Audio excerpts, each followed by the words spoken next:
हे मेघनाथ, आज मैं तुझे एक अत्यंत गूढ़ शिक्षा देने जा रहा हूं। यह शिक्षा धन से जुड़ी है और यह समझाने के लिए है कि पुत्र के सामने कभी धन क्यों नहीं गिनना चाहिए। यह केवल व्यवहार का नियम नहीं, बल्कि जीवन और धर्म का गहरा सत्य है। धन का स्वभाव बड़ा चंचल होता है। आज यह हमारे पास है, कल किसी और के पास चला जाता है। धन जीवन का साधन है, परंतु जब हम उसके प्रति अत्यधिक आसक्त हो जाते हैं तो वही धन हमें लोभी और संकीर्ण बना देता है। यदि पिता अपने पुत्र के सामने धन गिनता है तो पुत्र के मन में यह धारणा बैठ जाती है कि जीवन का सबसे बड़ा उद्देश्य केवल धन इकट्ठा करना और उसका हिसाब रखना है। धीरे धीरे उसका मन वीरता, धर्म और सदाचार से हटकर केवल पैसे पर केंद्रित हो जाता है। यही कारण है कि पुत्र के सामने पैसे गिनना उचित नहीं है। हे मेघनाथ, जब पुत्र देखता है कि पिता हर दिन पैसे गिनता है तो उसके मन में दो दोष जन्म लेते हैं। पहला दोष है लोभ। उसे लगता है कि धन ही सर्वोच्च है और उसका जीवन भी केवल धन कमाने और जमा करने में लगना चाहिए। दूसरा दोष है संदेह। उसे यह भी लग सकता है कि पिता धन छुपा रहे हैं और शायद उसे इसका हिस्सा नहीं मिलेगा। इस प्रकार पुत्र धन के प्रति या तो लालची बन जाता है या फिर पिता के प्रति अविश्वास से भर जाता है। दोनों ही स्थितियां कुल के लिए विनाशकारी होती हैं।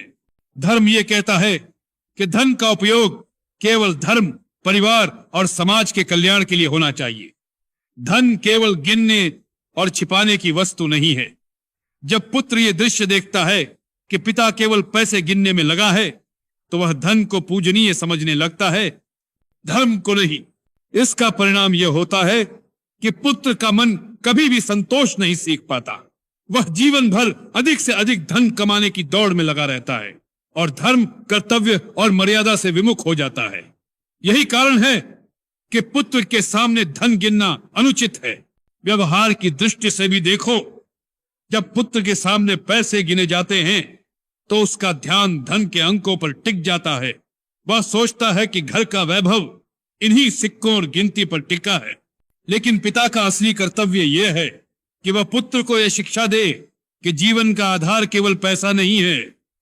जीवन का आधार है पराक्रम, धर्म, परिश्रम और सदाचार। पुत्र वही सीखता है जो वह पिता से देखता है, तो पुत्र भी यही सीखेगा। यदि पिता धर्म का उपदेश देगा तो पुत्र धर्म का पथ चुनेगा। तू रामायण का उदाहरण देख। अयोध्या में राजा दशरथ ने अपने पुत्रों को कभी धन का लोभ नहीं दिखाया। उन्होंने उन्हें युद्ध कला, धर्म और सत्य की शिक्षा दी।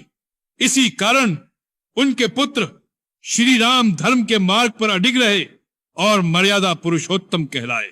सोच, यदि दशरथ अपने पुत्रों के सामने दिन रात खजाने गिनते रहते तो क्या राम के मन में धर्म और मर्यादा का वही भाव पनपता? बिल्कुल नहीं।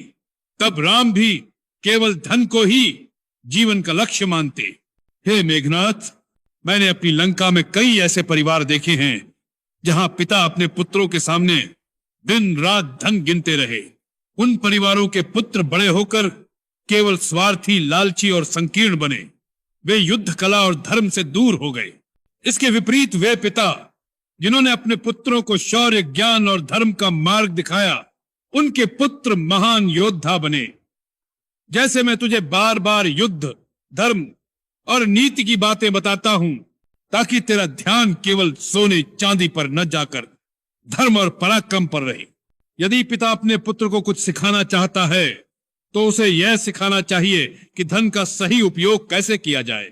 धन गिनने की आदत नहीं, बल्कि उसे दान देने, धर्म में लगाने और समाज की सेवा में लगाने की आदत होनी चाहिए। जब पुत्र यह देखेगा कि पिता केवल धन गिनता नहीं बल्कि उसका सदुपयोग करता है तो उसके मन में भी धर्म का भाव उत्पन्न होगा। हे मेघनाथ, अब तू समझ ले कि पुत्र के सामने कभी धन क्यों नहीं गिनना चाहिए।